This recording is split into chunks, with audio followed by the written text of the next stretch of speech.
పటాన్ చెరువు IB guest house లో నిర్వహించిన బీజేపీ నియోజకవర్గ ముఖ్య నేతల సమావేశంలో మెదక్ ఎంపీ రఘునందనరావు, ఎమ్మెల్సీ అంజిరెడ్డి, జిల్లా అధ్యక్షురాలు గోదావరి పాల్గొన్నారు.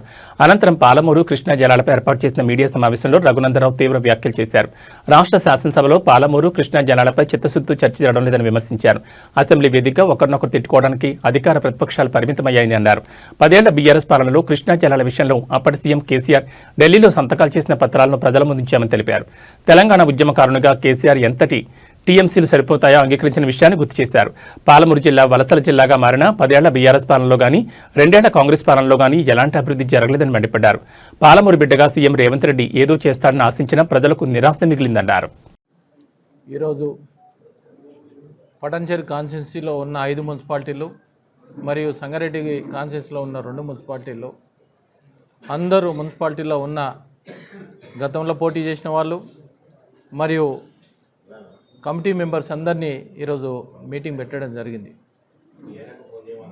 రాబోయే రోజుల్లో ఈ మీటింగు ముఖ్య అతిథిగా రఘన్న గారు, మరి జిల్లా అధ్యక్షురాలు గోదావరి గారు, మరియు బీజేపీ కుటుంబ సభ్యులు అందరూ, అదేవిధంగా మండల ప్రెసిడెంట్లు, కమిటీ సభ్యులు, ఇన్ఛార్జీలు, పార్టీ ఇన్ఛార్జీలు కూడా వేయడం జరిగింది. రాబోయే రోజుల్లో ఏ విధంగా కైవసం చేసుకోవాలి, ప్రధానమంత్రి గారు 15th ఫైనాన్స్ నుంచి ఏమేమి ఇస్తూ ఉన్నాం, అమృత్ స్కీమ్లో ఏమేమి ఇస్తూ ఉన్నాం, అదేవిధంగా ప్రధానమంత్రి ఆవాస్ యోజన నుంచి ఏ విధంగా ఉన్నది, ఈ ఎలక్షన్స్ ఏవైతే ఉన్నాయో మొన్న క్యాబినెట్ మీటింగ్లో కూడా ఒప్పుకోవడం జరిగింది.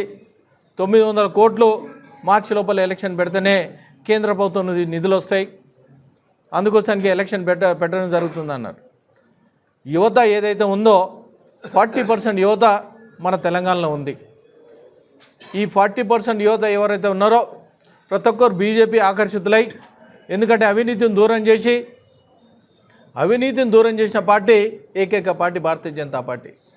ఎప్పుడైతే అవినీతిని దూరం చేసినామో అభివృద్ధికి ముందుకు పోవడానికి ఆస్కారం ఉంది.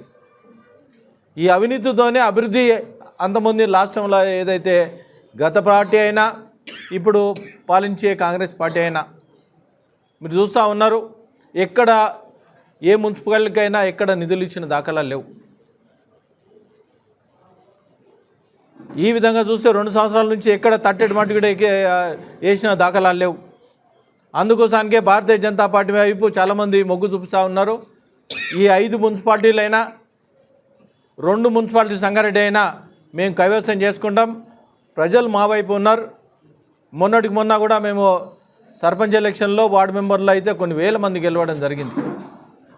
అదేవిధంగా ఎడ్యుకేటెడ్స్ ఎవరైతే ఉన్నారో ఎడ్యుకేటెడ్స్ కూడా నన్ను గెలిపేయడం జరిగింది.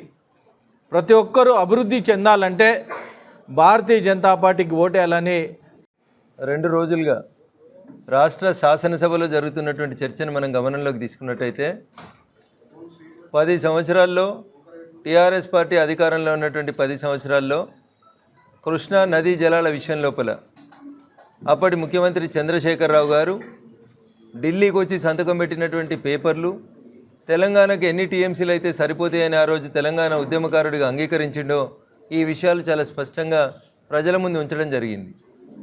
కాంగ్రెస్ పార్టీని టీఆర్ఎస్ తిట్టడం, టీఆర్ఎస్ని కాంగ్రెస్ తిట్టడం తప్ప నిజంగా పాలమూరు పట్టణానికి లేదా పాలమూరు జిల్లాకి, వలసల జిల్లా అని పేరుపడినటువంటి పాలమూరుకి న్యాయం చేయడం లోపల 10 ఏళ్ళు అధికారంలో ఉన్నటువంటి టీఆర్ఎస్ పార్టీ కానీ 2 సంవత్సరాలుగా పాలమూరు బిడ్డ ముఖ్యమంత్రి అయితే మా జిల్లా స్థితిగతులు మారుతాయని ఆశపడిన కాంగ్రెస్ నాయకత్వంలో పాలమూరు పరిస్థితులు కానీ ఏమీ మారలేదు. 10 సంవత్సరాల్లో వాళ్ళు చేసినటువంటి నష్టం ఎంత ఉందో 2 సంవత్సరాల్లో ఇప్పటి ముఖ్యమంత్రి రేవంత్ రెడ్డి కూడా పాలమూరు జిల్లాకు అంతే నష్టం చేస్తూ ఉన్నారు. వీళ్ళకి విజన్ లేదు. ప్రతి చేనుకు నీరు, ప్రతి చేతికి పని అనేటువంటి లక్ష్యంతో భారతీయ జనతా పార్టీ నదుల అనుసంధానం పేరిట ఒక కార్యక్రమాన్ని దేశవ్యాప్తంగా చేస్తుంటే వీళ్ళు నువ్వెంత తిన్నావు నేనెంత తినాలి అనేటువంటి పంచాయతీ తప్ప ఈ రాష్ట్ర శాసనసభలో మంత్రి ఒక పవర్ పాయింట్ ప్రజెంటేషన్ ఇస్తే ఇలా ప్రతిపక్ష నాయకుడు ఇంకొక ప్రజెంటేషన్ ఇస్తూ ఉన్నాడు. వీళ్ళు ప్రజలని మభ్యపెడతా ఉన్నారు తప్ప వాస్తవంగా పాలమూరు విషయంలో కానీ కృష్ణా జలాల పంపిణీ విషయంలో కానీ నాటి టీఆర్ఎస్కు నేటి కాంగ్రెస్కి మధ్యలో ఏం తేడా లేదు. ఈ 2 ఒక నాణానికి బొమ్మ బొరుసు లాంటివి. వీళ్ళిద్దరూ కలిసి పాలమూరు జిల్లా ప్రజల్ని వంచిరు, మోసం చేసిరు తప్ప అసెంబ్లీలో నిన్న కాంగ్రెస్ పార్టీ చిత్తశుద్ధి, కాంగ్రెస్ ముఖ్యమంత్రి మాట్లాడుతుంటే అక్కడ ఉన్నటువంటి ఎమ్మెల్యేల హాజరు చూస్తే కాంగ్రెస్ పార్టీకి పాలమూరు జిల్లాకు చేయాల్సిన న్యాయం పట్ల ఎంత చిత్తశుద్ధి ఉందో తెలుస్తూ ఉంది. పట్టుమని 20 మంది ఎమ్మెల్యేలు లేరు నిండు శాసనసభలో. ఇది రాష్ట్ర ప్రజలు గమనిస్తూ ఉన్నారు. ఇది దురదృష్టకరం, బాధాకరం. నిండు శాసనసభ